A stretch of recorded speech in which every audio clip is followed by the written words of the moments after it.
तिरुमला में शुद्ध भक्तों की लीलाएं। श्री यामुनाचार्य। यामुनाचार्य का जन्म 916 ईस्वी में तमिलनाडु के मदुरै में श्री वैष्णव परंपरा के नाथमुनि के पुत्र ईश्वर मुनि के घर हुआ था। नाथमुनि कुछ वर्षों तक अपने पुत्र ईश्वर मुनि और पुत्र वधू के साथ वृंदावन में यमुना नदी के तट पर निवास करते रहे। यमुना तट से घर लौटने के बाद ईश्वर मुनि के घर एक पुत्र का जन्म हुआ। नाथ मुनि ने यमुना तट पर निवास की स्मृति में अपने पौत्र का नाम यामुना रखा। यामुनाचार्य ने एक प्रवचन में अपने शिष्यों से कहा, तिरुमला में श्रीनिवास भगवान को विभिन्न प्रकार के फूलों से सजाने पर नम्मालवार अत्यंत प्रसन्न होते हैं। परांकुश दिव्य शूर कहे जाने वाले नम्मालवार के अनुसार ये श्रीनिवास भगवान को भक्त द्वारा प्रदान की जाने वाली सबसे उत्कृष्ट सेवा है। पहले मैं तिरुमला गया था और कुछ समय तक श्रीनिवास भगवान के लिए पुष्प सेवा की थी, लेकिन ठंडे वातावरण और कीड़ों के प्रकोप को सहन न कर पाने के कारण मुझे तिरुमला से लौटना पड़ा। इस प्रकार मुझे श्रीनिवास भगवान की सेवा करने का अवसर केवल थोड़े समय के लिए मिला। इसलिए यदि कोई तिरुमला जाकर श्रीनिवास भगवान की सेवा करते हुए पुष्प सेवा करता है तो यह नम्मालवार की शिक्षाओं का सम्मान करने के समान होगा। थोड़ी देर बाद तिरुमल नंबी नामक एक शिष्य उठकर खड़ा हुआ और यामुनाचार्य से कहा, गुरुदेव, जैसा आपने बताया है मैं श्रीनिवास भगवान की सेवा करने जाऊंगा। यह सुनकर यामुनाचार्य अत्यंत प्रसन्न हुए और उन्होंने तिरुमल नंबी को गले लगाकर कहा, श्रीनिवास भगवान की सेवा करो और उस भगवान की कृपा प्राप्त करो। श्री तिरुमल नंबी वेंकटेश्वर स्वामी के शुद्ध भक्तों में से एक तिरुमल नंबी थे। तिरुमल नंबी का जन्म 973 ईस्वी में हुआ था। इन्हें श्रीशैलपूर्ण भी कहा जाता है। तिरुमल नंबी के गुरु यामुनाचार्य थे। वेंकटेश्वर स्वामी की सेवा के लिए यामुनाचार्य ने तिरुमल नंबी को वेंकटाचलम तिरुमला भेजा। तिरुमल नंबी की बहन कांति मती देवी थी, जिनके पुत्र के रूप में रामानुजाचार्य का जन्म हुआ। तिरुमल नंबी ने रामानुजाचार्य की जन्म कुंडली देखकर उन्हें इलय आठवार नाम दिया। तिरुमल नंबी प्रतिदिन पापनाशन से जल लाकर वेंकटेश्वर स्वामी का अभिषेक करते और फूलों से उन्हें सजाते थे। एक दिन जब तिरुमल नंबी पापनाशन से जल ला रहे थे तो वेंकटेश्वर स्वामी बालक के रूप में उनके सामने आए और कहा, दादा, दादा, मुझे प्यास लगी है, कृपया मुझे पानी दो। तिरुमल नंबी ने उत्तर दिया, ये जल पापनाशन से वेंकटेश्वर स्वामी के लिए लाया गया है। यदि मैं ये जल तुम्हें दूं तो यह अपवित्र हो जाएगा और जब तक मैं वापस जाकर जल लाऊंगा स्वामी के अभिषेक में देर हो जाएगी। इसलिए तुम पापनाशन जाकर जल पी लो। ये कहकर वह आगे बढ़ गए। बालक के रूप में स्वामी ने पीछे से बाण मारकर मटके में छेद किया और जल पी लिया। इस घटना से दुखी तिरुमल नंबी के सामने बालक ने पर्वत पर बाण चलाकर जल प्रकट किया। फिर बालक ने तिरुमल नंबी से कहा, दादा, दादा, अब तुम्हें पापनाशन से जल लाने की आवश्यकता नहीं है। इस पर्वत से आने वाले जल को वेंकटेश्वर स्वामी के लिए ले जाओ। ये कहकर बालक अदृश्य हो गया। तिरुमल नंबी ने समझ लिया कि यह बालक रूप में वेंकटेश्वर स्वामी थे। तब से तिरुमल नंबी उसी जल का उपयोग करने लगे।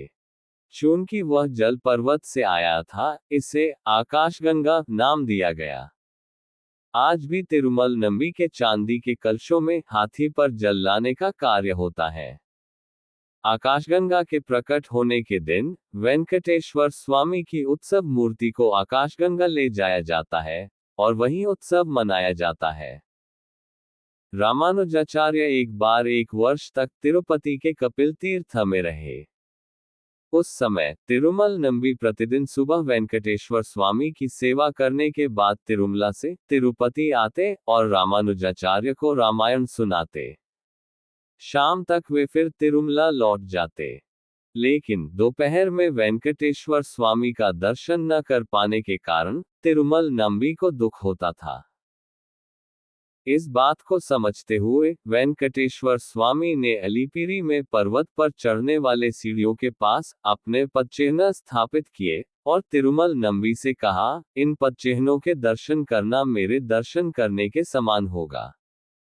ये सुनकर तिरुमल नंबी बहुत प्रसन्न हुए और प्रतिदिन दोपहर में उन पदचिह्नों के दर्शन कर उनकी पूजा करने लगे। एक बार तिरुमल नंबी के एक शिष्य ने वेंकटेश्वर स्वामी को अर्पित करने वाली फूलों की माला पहन ली। वेंकटेश्वर स्वामी ने तिरुमल नंबी के सपने में आकर यह बात बताई। तिरुमल नंबी ने अपने शिष्य को डांटते हुए कहा, आज से किसी को भी वेंकटेश्वर स्वामी को अर्पित की गई माला भी उपयोग नहीं करनी है। इसके बाद उन्होंने वेंकटेश्वर स्वामी को अर्पित मालाओं को देवताओं के लिए एक कुएं में डालने की व्यवस्था की। तिरुमल नंबी ने अपने शरीर को छोड़ते समय वेंकटेश्वर स्वामी से प्रार्थना की, हे स्वामी, मैंने अपने गुरु यामुनाचार्य के आदेशानुसार आपकी सेवा की है। अब मैं अपना शरीर त्याग रहा हूँ। यदि मैंने आपकी सेवा में कोई त्रुटि की हो तो कृपया मुझे क्षमा करें। उन्होंने वहां उपस्थित सभी भक्तों से भी कहा, यदि मैंने आप सभी के प्रति कोई अपराध किया हो तो कृपया मुझे क्षमा करें। ये कहकर उन्होंने अपना शरीर त्याग दिया। भक्तों ने उसी घर में तिरुमल नंबी की प्रतिमा स्थापित की जहां वे निवास करते थे। अब उस घर को तिरुमल नंबी मंदिर कहा जाता है। तिरुमल नंबी की आविर्भाव तिथि पर वेंकटेश्वर स्वामी श्रीदेवी और भूदेवी के साथ तिरुमल नंबी के मंदिर में आते हैं, उन्हें आशीर्वाद देते हैं, वहां पूजा स्वीकार करते हैं और फिर लौट जाते हैं। उत्सवों के समय जब वेंकटेश्वर स्वामी की उत्सव मूर्ति तिरुमल नंबी मंदिर से गुजरती है तो वेंकटेश्वर स्वामी वहां रुकते हैं, तिरुमल नंबी को देखते हैं और फिर आगे बढ़ते हैं। श्री कांचीपुरम तिरुक्कच्ची नंबी। कांचीपुरम का जन्म 1015 में कांचीपुरम के निकट स्थित पोइरुंतवल्ली नामक गांव में हुआ था। वे कांचीपुरम के वरदराज स्वामी के भक्त थे। कांचीपुरम के पास वरद नामक एक सेवक था। एक बार वरद ने कांचीपुरम से पूछा, स्वामी, क्या मैं वैकुंठ जा पाऊंगा? कांचीपुरम ने उत्तर दिया, मैं वरदराज स्वामी से पूछकर बताऊंगा। कांचीपुरम प्रतिदिन वरदराज स्वामी की चामर सेवा करते हुए उनसे वार्तालाप करते थे। उसी रात कांचीपुरम ने वरदराज स्वामी से पूछा, क्या मेरा सेवक वैकुंठ जा सकेगा? वरदराज स्वामी ने उत्तर दिया, हाँ, वह जाएगा। कांचीपुरम ने यह बात वरद को बताई। इस पर वरद अत्यंत प्रसन्न हुआ। कुछ दिनों बाद वरद ने कांचीपुरम से फिर पूछा, स्वामी, वैकुंठ पहले आप जाएंगे या मैं? कांचीपुरम ने कहा, मैं वरदराज स्वामी से पूछकर बताऊंगा। उसी रात जब कांचीपुरम एकांत सेवा में थे, उन्होंने वरदराज स्वामी से यह प्रश्न किया। वरदराज स्वामी ने कांचीपुरम से कहा, तेरा सेवक वैकुंठ जाएगा, लेकिन तू वैकुंठ नहीं जा सकेगा। ये सुनकर कांचीपुरम आश्चर्यचकित हुए और पूछा, स्वामी, मैं आपकी सेवा कर रहा हूं और आपसे प्रतिदिन वार्तालाप करता हूं, फिर भी मैं वैकुंठ क्यों नहीं जा सकता? इस पर वरदराज स्वामी ने समझाया, वैकुंठ में मेरे दासों के लिए अनुमति नहीं है। केवल मेरे भक्तों के दासों को वैकुंठ में प्रवेश मिलता है। जो मेरे भक्तों की सेवा करते हैं वही वैकुंठ जाने के योग्य होते हैं।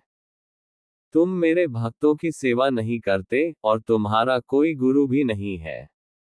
इस कारण तुम्हें वैकुंठ में प्रवेश नहीं मिलेगा। ये सुनकर कांचीपुरम अपने घर लौट गए। वैकुंठ जाने की इच्छा से उन्होंने अपने सन्यासी रूप को त्याग दिया और एक सेवक का रूप धारण करके श्रीरंगम की ओर प्रस्थान किया।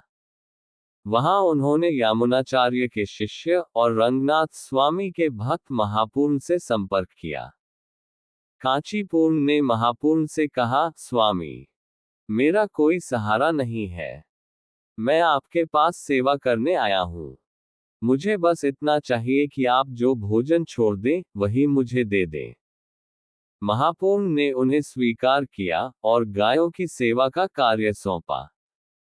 कांचीपुर नियमित रूप से गायों की देखभाल करते और महापौर को दिन में 3 बार कावेरी नदी पर स्नान के लिए बैलगाड़ी में ले जाते। वे उनके वस्त्र भी धोते थे। एक दिन जब कांचीपुर महापौर को शाम के समय कावेरी स्नान के बाद वापस ला रहे थे, अचानक वर्षा हो गई। कांचीपुर पूरी तरह भीग गए। उन्होंने गौशाला लौटकर अपने गीले वस्त्र उतारकर सूखने के लिए रख दिए। उनके पास केवल एक जोड़ी वस्त्र थे। रात के समय, जब किसी के आने की संभावना नहीं थी, उन्होंने अपने सन्यासी वस्त्र पहने, तिलक लगाया और हरिनाम का जप करने लगे। महापौर को ये ज्ञात था कि कांचीपुर के पास केवल एक जोड़ी वस्त्र है। उन्होंने उन्हें वस्त्र देने के उद्देश्य से गौशाला की ओर प्रस्थान किया। वहां उन्होंने कांचीपुर को सन्यासी वस्त्र पहने, तिलक लगाए और हरिनाम जप करते देखा। महापौर ने तुरंत कांचीपुर को पहचान लिया और उनके चरणों में प्रणाम करते हुए पूछा, आपने मेरे सेवक के रूप में यहाँ आने का क्यों कष्ट किया?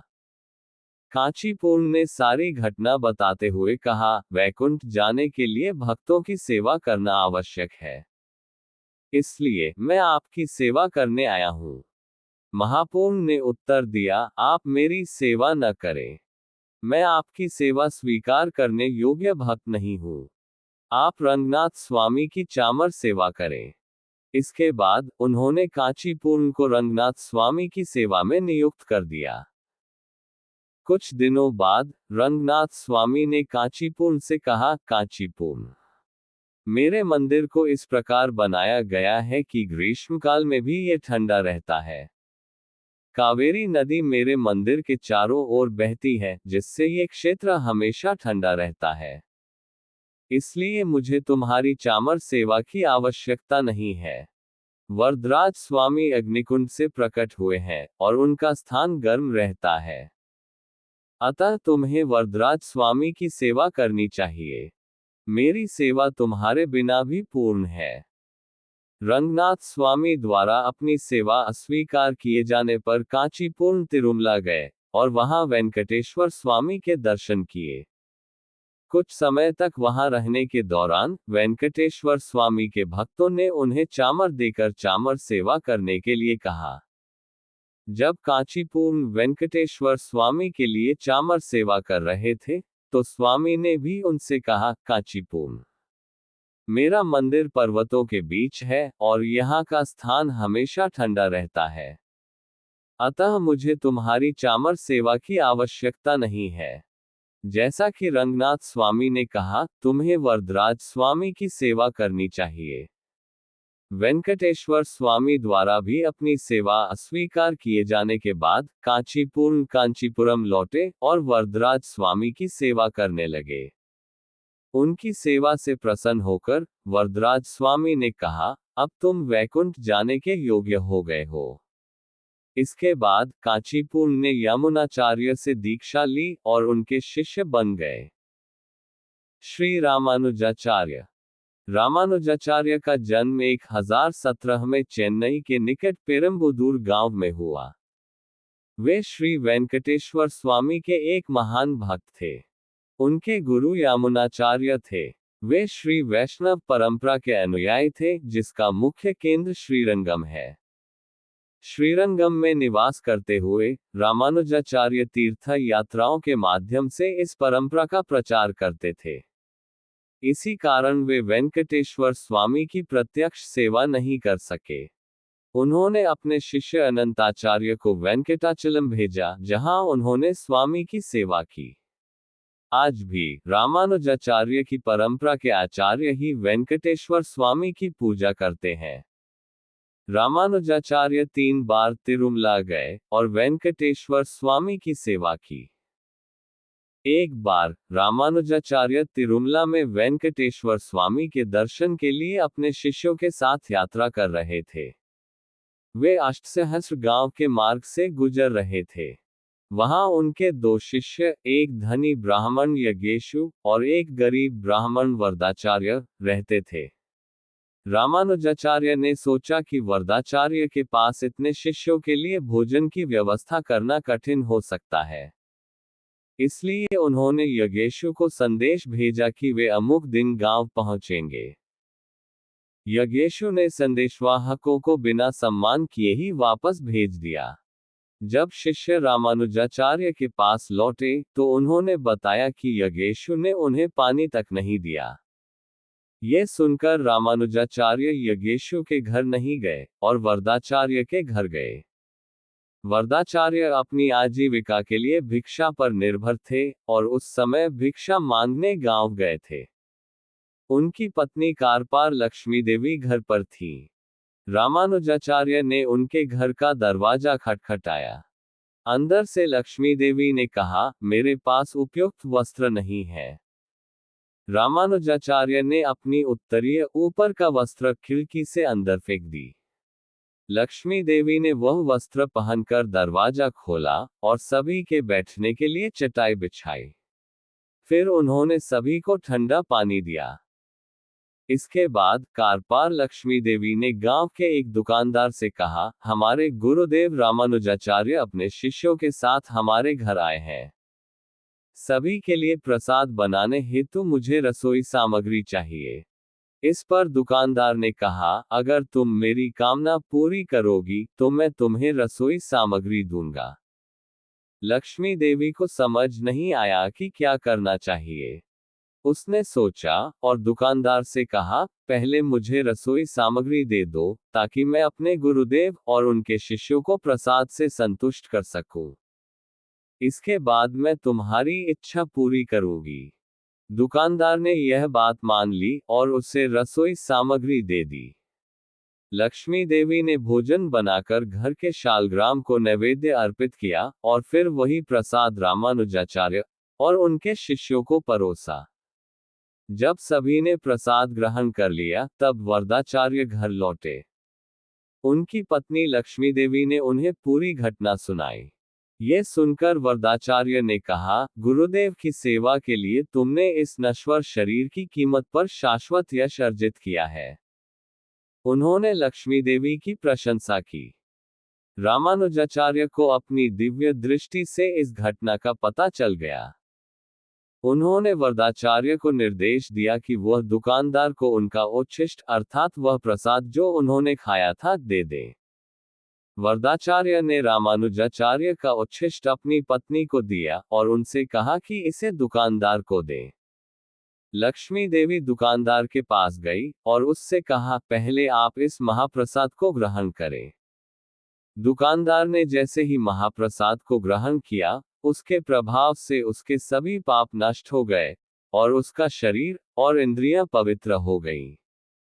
दुकानदार ने लक्ष्मी देवी के चरणों में गिरकर अपने पापों के लिए क्षमा मांगी।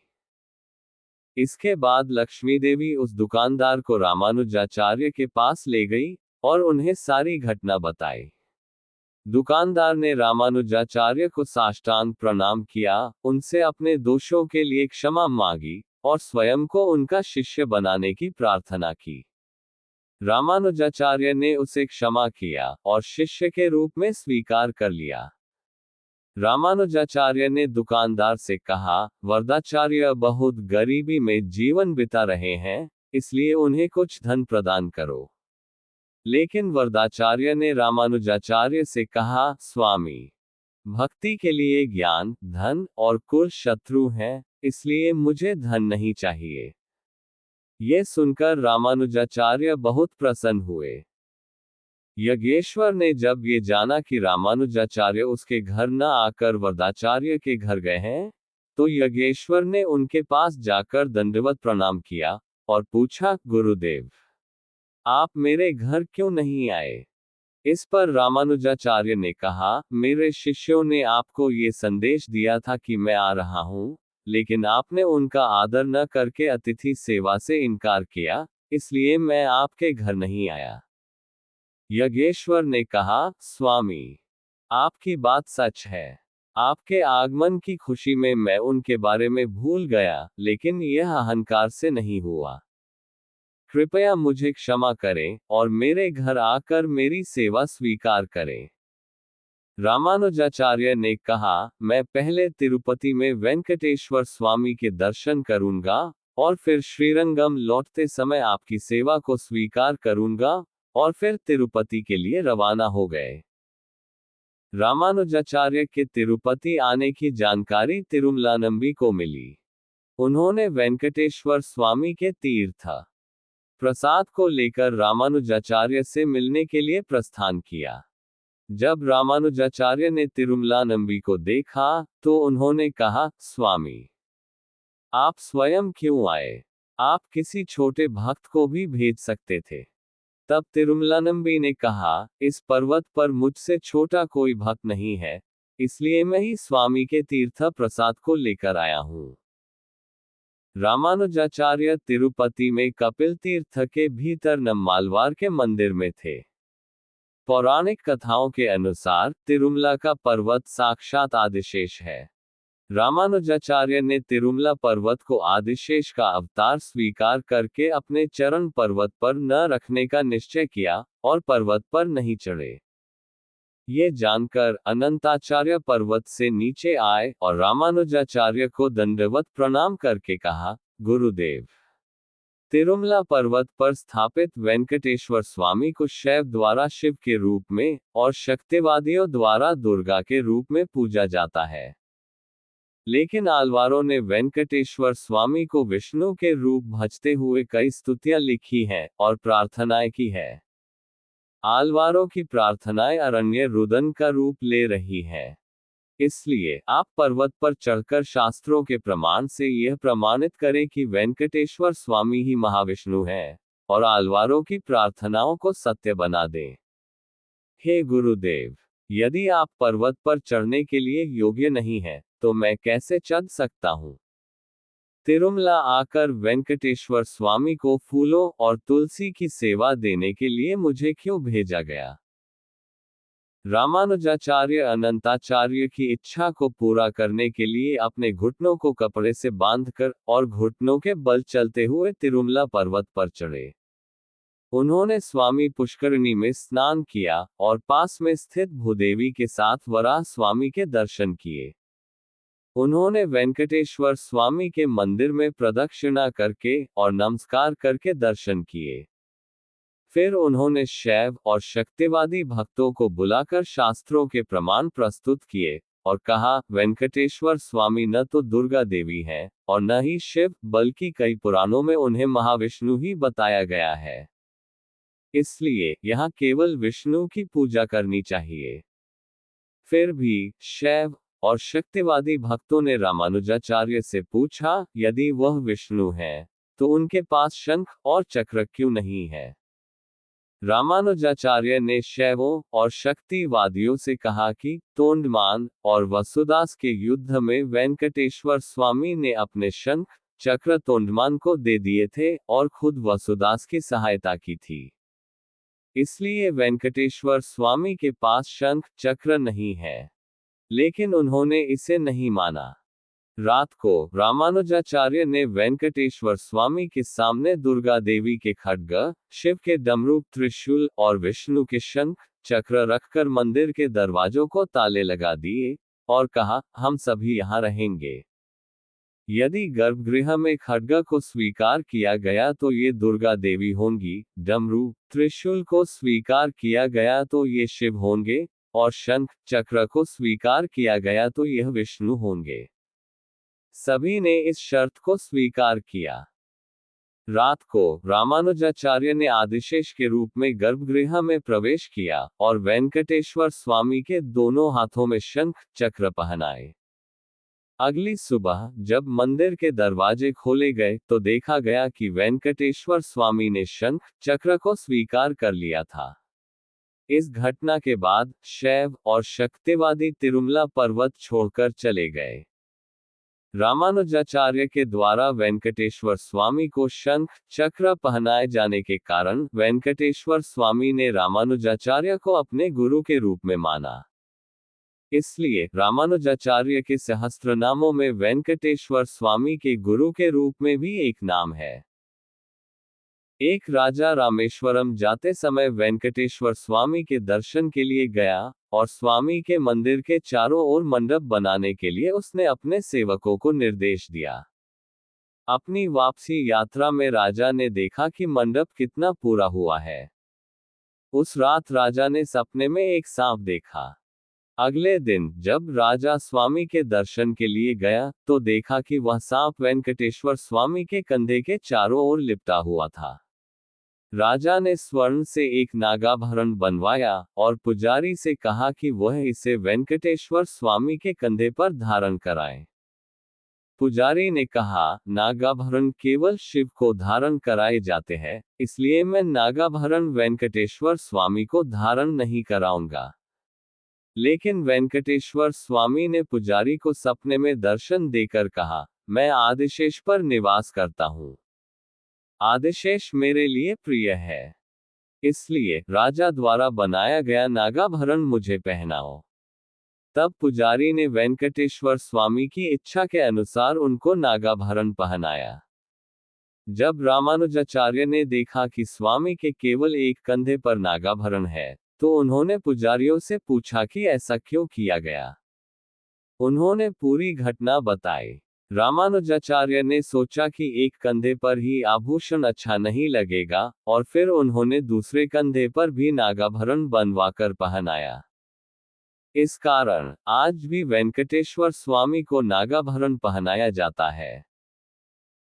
रामानुजाचार्य ने तिरुचानूर में स्थित पद्मावती देवी, लक्ष्मी देवी को साल में एक दिन वेंकटेश्वर स्वामी को अर्पित किए गए फूलों और हल्दी, कुमकुम भेजने की व्यवस्था की। उन्होंने संक्रांति के बाद के दिन गोदा देवी द्वारा पहने गए फूलों को वेंकटेश्वर स्वामी को अर्पित करने की व्यवस्था की, और गोदा देवी से वेंकटेश्वर स्वामी का विवाह कराने की व्यवस्था की। उन्होंने धनुर्मास दिसंबर, जनवरी में सुबह में गाए जाने वाले सुप्रभातम की जगह गोदा देवी द्वारा लिखी गई तिरुप्पावई का पाठ करने की व्यवस्था की। वेंकटेश्वर स्वामी के फूलों के अलंकरण के समय दिव्य प्रबंधम का गायन करने की व्यवस्था की गई। रामानुजाचार्य के तिरुमला आने से पहले 10 दिनों के ब्रह्मोत्सव का केवल पहला दिन तिरुमला में मनाया जाता था। बाकी 9 दिन तिरुचानूर में होते थे।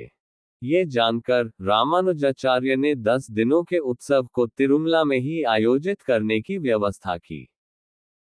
तिरुमला के जंगलों में योग नरसिंह स्वामी की प्रतिमा थी। रामानुजाचार्य ने इस नरसिंह स्वामी को वेंकटेश्वर स्वामी के मंदिर में स्थापित कर प्रतिदिन पूजा, अर्चना और नैवेद्य की व्यवस्था की। योग मुद्रा में होने के कारण इस स्वामी को योग नरसिंह स्वामी के नाम से जाना गया।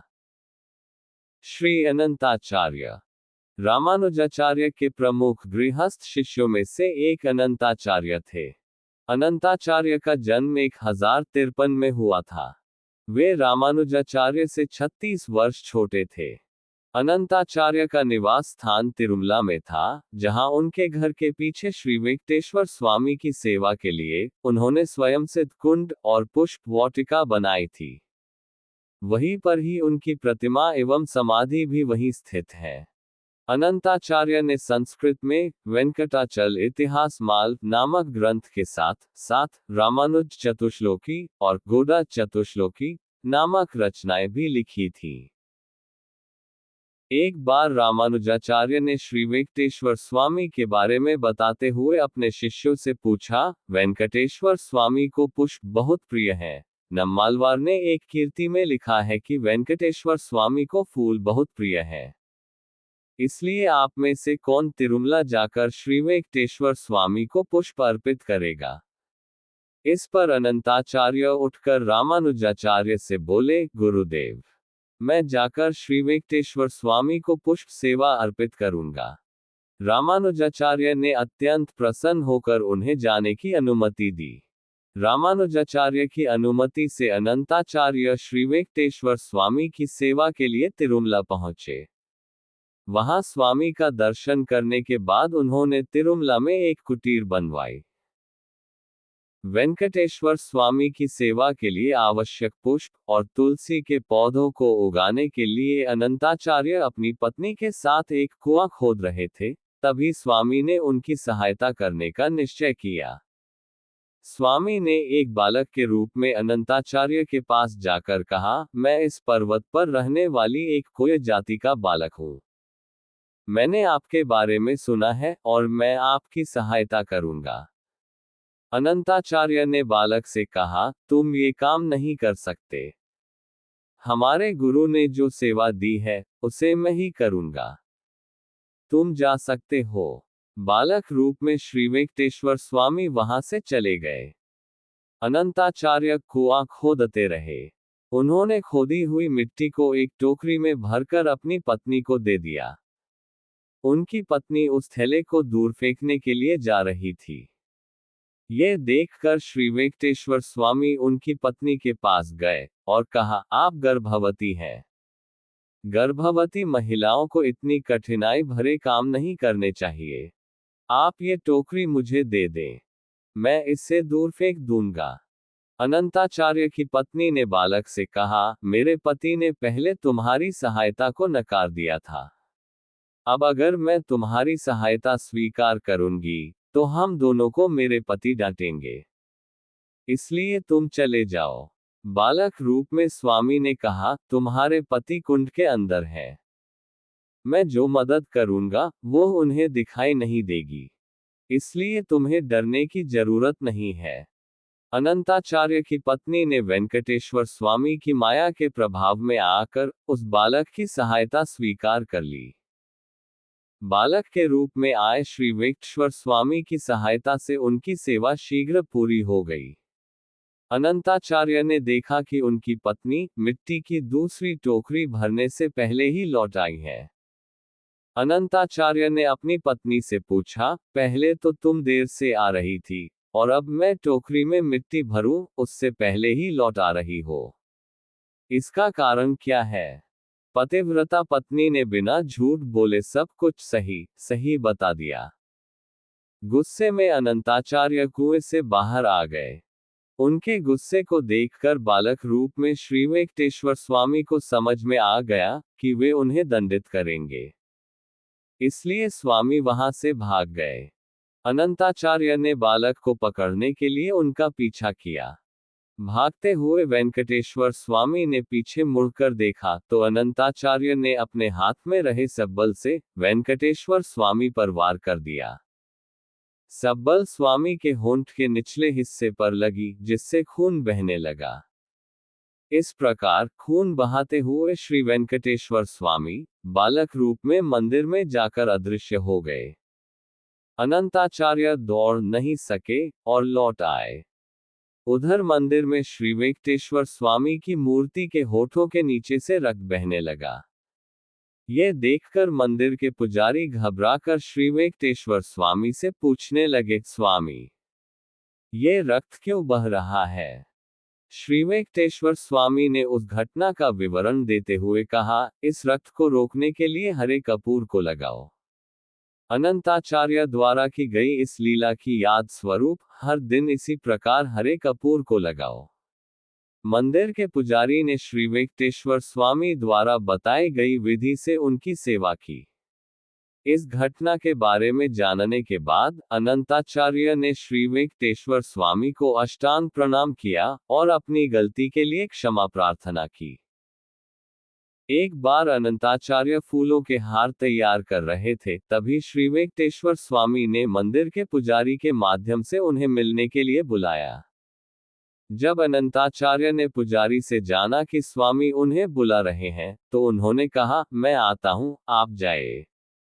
अनंताचार्य ने फूलों और तुलसी के हार को तैयार कर लाने में थोड़ी देर कर दी।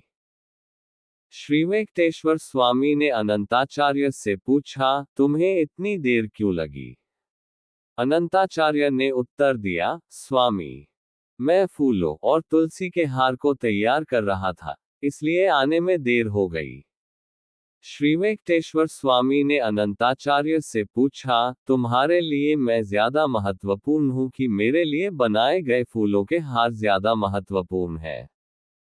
अनंताचार्य ने कहा, स्वामी, जब फूल पूरी तरह से खिल जाते हैं तो उनकी खुशबू जल्दी ही चली जाती है। इसलिए हमारे गुरु रामानुजाचार्य ने हमें निर्देश दिया है कि फूलों के हार को तब तक तैयार करके अर्पित करो जब तक वे खिले नहीं। जब आपने मुझे बुलाया तब मैं फूलों के हार बना रहा था। अगर मैं बीच में उसे छोड़कर आपके पास आता तो फूल खिलकर अपनी खुशबू खो देते। इसलिए मैंने फूलों के हार को पूरी तरह से तैयार किया और फिर आपके लिए लाया। एक बार जब अनंताचार्य अपने बगीचे में फूल तोड़ रहे थे, तभी एक सांप ने उन्हें काट लिया।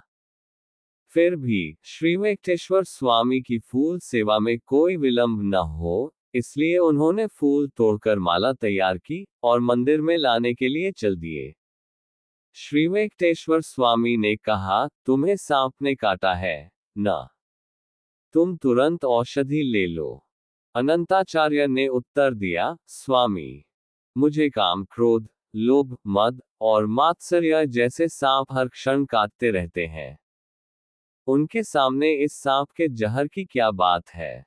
अगर इस सांप के जहर से मैं मर भी जाऊं, तो वैकुंठ में जाकर वहां आपकी सेवा करूंगा, और यदि जीवित रहा तो यहीं आपकी सेवा करूंगा। एक बार अनंताचार्य श्रीरंगम जाने और अपने गुरु तथा श्रीनाथ स्वामी के दर्शन करने के लिए श्री वेंकटेश्वर स्वामी को अर्पित किए गए प्रसाद को लेकर तिरुमला से रवाना हुए। रास्ते में जब उन्होंने प्रसाद की थैली खोली तो उसमें चींटियां दिखने लगी।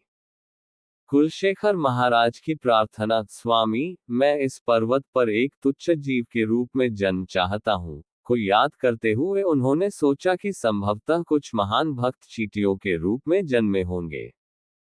इसलिए उन्होंने उस प्रसाद को तिरुमला पर्वत पर ले जाकर वहां छोड़ दिया और श्रीरंगम के लिए रवाना हो गए।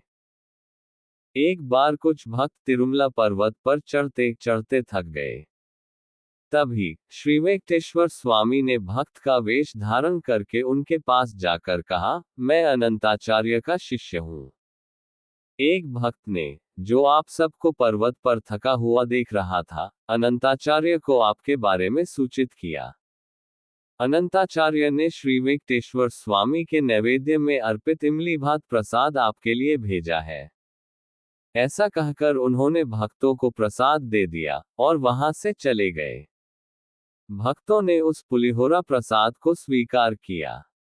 तिरुमला पहुंचने के बाद उन्होंने अनंताचार्य से मिलकर कहा, आप द्वारा भेजा गया पुलिहोरा बहुत अच्छा था और धन्यवाद दिया। अनंताचार्य ने उत्तर दिया, मैंने किसी को नहीं भेजा। स्वयं श्री वेंकटेश्वर स्वामी ने मेरे शिष्य के रूप में आकर आपको अपनी भेंट दी। एक बार पराशर भट्ट का शिष्य उनके पास आया और भक्तों के लक्षणों के बारे में जिज्ञासा की। पराशर भट्ट ने कहा, तिरुमला में अनंताचार्य है, तुम उनके पास जाकर जान लो, और उसे तिरुमला भेज दिया।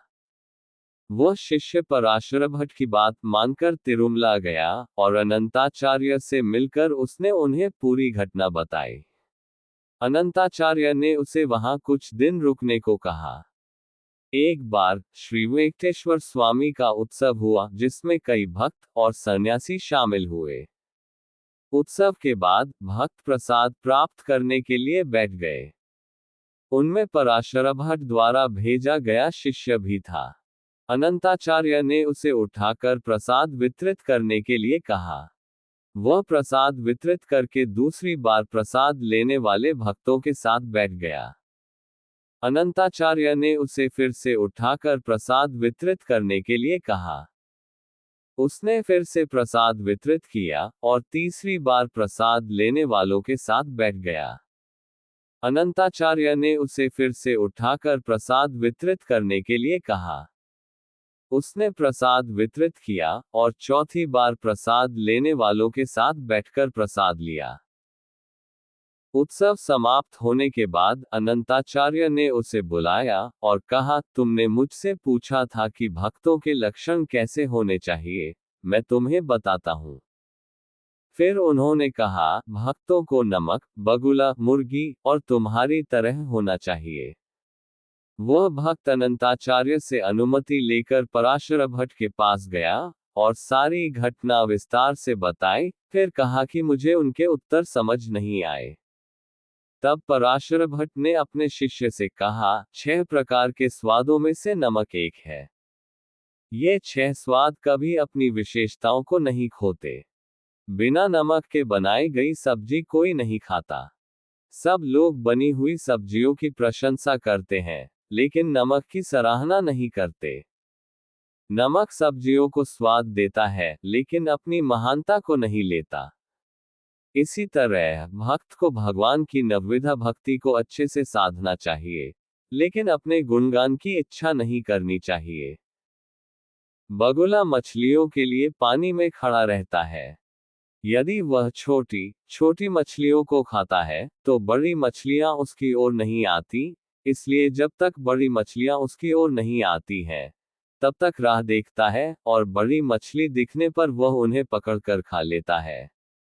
इसी प्रकार भक्त को साधना करते समय मिलने वाली पूजा, लाभ, प्रतिष्ठा, अष्टांग योग की सिद्धि, स्वर्ग प्राप्ति और इंद्र एवं ब्रह्मा जैसी पदवियों की इच्छा नहीं करनी चाहिए, उन्हें केवल वैकुंठ प्राप्ति की ही इच्छा करनी चाहिए। मुर्गी धूल में से अपने लिए भोजन ढूंढती है। इसी प्रकार भक्त को सभी शास्त्रों का सही अर्थ समझकर उसका पालन करना चाहिए। जिस तरह आप अनंताचार्य के द्वारा किए गए अपमान से प्रभावित नहीं हुए, उसी तरह भक्त को अपने सम्मान या अपमान से प्रभावित नहीं होना चाहिए। एक रात वेंकटेश्वर स्वामी लक्ष्मी देवी के साथ खेलने के लिए अनंताचार्य के फूलों के बगीचे में गए। वेंकटेश्वर स्वामी ने वहां के गुलाब के सुंदर फूल तोड़कर लक्ष्मी देवी को दिए। इसी तरह लक्ष्मी देवी ने भी गुलाब के सुंदर फूल तोड़कर वेंकटेश्वर स्वामी को दिए। इस तरह वे दोनों रात भर फूलों के बाग में खेलते रहे और ब्रह्म मुहूर्त सुबह होते ही वहां से चले गए। जब अनंताचार्य सुबह फूल तोड़ने के लिए बाग में आए, तो उन्होंने देखा कि सारे सुंदर फूल तोड़े हुए हैं। ये देखकर वे बहुत दुखी हुए। बाग में बचे हुए फूलों से उन्होंने पुष्पमाला तैयार की और वेंकटेश्वर स्वामी को अर्पित की। अगली रात भी वेंकटेश्वर स्वामी लक्ष्मी देवी के साथ बाग में फूलों से खेलकर ब्रह्म मुहूर्त में चले गए। अनंताचार्य फिर से बहुत दुखी हुए।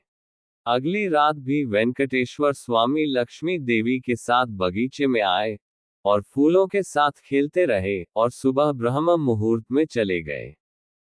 अनंताचार्य फिर से बहुत दुखी हो गए। अगली रात उन्होंने सोचा कि किसी भी प्रकार इन लोगों को पकड़ना चाहिए, और यह सोचकर वे रात में बगीचे की रखवाली करने लगे। वेंकटेश्वर स्वामी फिर से लक्ष्मी देवी के साथ आए और बगीचे के सभी सुंदर फूलों को लेकर चले गए। लेकिन अनंताचार्य को लक्ष्मी देवी और वेंकटेश्वर स्वामी दोनों नहीं दिखाई दिए। 8 दिनों तक ये सिलसिला चलता रहा। 9वें दिन अनंताचार्य ने वेंकटेश्वर स्वामी से प्रार्थना की कि जो भी उनके बगीचे में आकर फूल तोड़ते हैं, वे उन्हें दिखाई दें। उस दिन वेंकटेश्वर स्वामी और लक्ष्मी देवी राजा और रानी के रूप में घोड़े पर सवार होकर बगीचे में आए। यह देखकर अनंताचार्य ने राजा के रूप में वेंकटेश्वर स्वामी से कहा, तुम राजा जैसे दिखते हो। क्या तुम्हें भगवान के लिए उगाए फूलों को नष्ट करना शोभा देता है? और उन्हें बांधने की कोशिश की। वेंकटेश्वर स्वामी स्वयं को छुड़ाकर घोड़े पर भाग गए। जैसे ही वेंकटेश्वर स्वामी भागे, अनंताचार्य ने रानी के रूप में लक्ष्मी देवी को पकड़ लिया और पेड़ों की बेलों से बांध दिया। अनंताचार्य ने लक्ष्मी देवी से कहा, तुम्हारे लिए तुम्हारा पति आएगा, तब मैं उसे उपदेश दूंगा। लक्ष्मी देवी ने अनंताचार्य से कहा, मेरे पति की मेरी तरह कई पत्नियां हैं, इसलिए वह मेरे लिए नहीं आएंगे। मैं आपकी बेटी के समान हूं, कृपया मुझे छोड़ दो। लेकिन अनंताचार्य ने लक्ष्मी देवी को नहीं छोड़ा। अगले दिन सुबह जब तिरुमला मंदिर का दरवाजा खोला गया और पुजारियों ने अंदर प्रवेश किया, तो उन्होंने देखा कि वेंकटेश्वर स्वामी के हृदय में लक्ष्मी देवी नहीं थी। पुजारियों ने वेंकटेश्वर स्वामी से पूछा, स्वामी, लक्ष्मी देवी कहाँ गई?